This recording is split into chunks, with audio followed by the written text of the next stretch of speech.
उत्कल शिक्षा परिषद ओडिशा बालेश्वर पक्षर आज बालेश्वर में प्रधान आचार्य सम्मेलन नुआबजार स्थित एक घरे कल्याण मंडप में अनुष्ठित हो जाइछि। एही सभारे उत्कल शिक्षा परिषदर साधारण संपादक जोगेन्द्र दास कहिसेंति जे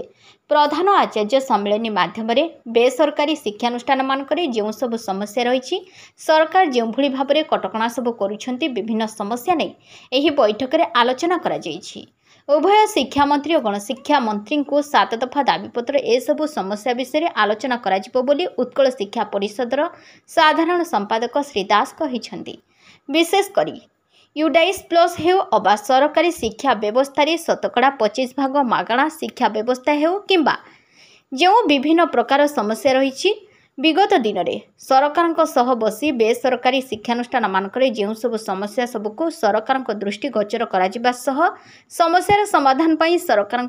आलोचना करा बोली उत्कल शिक्षा परिषदर साधारण संपादक श्री दास मत व्यक्त करिसेंति। आज उत्कल शिक्षा परिषद ओडिशा भुवनेश्वर आनुकूल्य बालेश्वर जिले में गोटे प्रादेशिक स्तर प्रधानाचार्य सम्मेलन हो उत्कल शिक्षा परिषद साधारण संपादक जोगेन्द्र दास आज ये प्रधानाचार्य सम्मेलन माध्यम बेसरकार अनुष्ठान मानक जो सब समस्या रही सरकार जो प्रकार कटकणा अनुष्ठान मान करुछंती विभिन्न समस्या नहीं ये आलोचना करा जायछि। उभय शिक्षा मंत्री और गणशिक्षा मंत्री को आज दाबीपत्र 7 दफा दाबीपत्र नहीं खूब शीघ्र ए दिगरे समस्या अवगत करा जिवो एवं विशेष करके यूडाइस प्लस समस्या हो सरकारी शिक्षा व्यवस्था 25% मागणा शिक्षा व्यवस्था से दिगरे हो मागणा पाठ्यपुस्तक से दिगरे हो जो विभिन्न प्रकार समस्या रही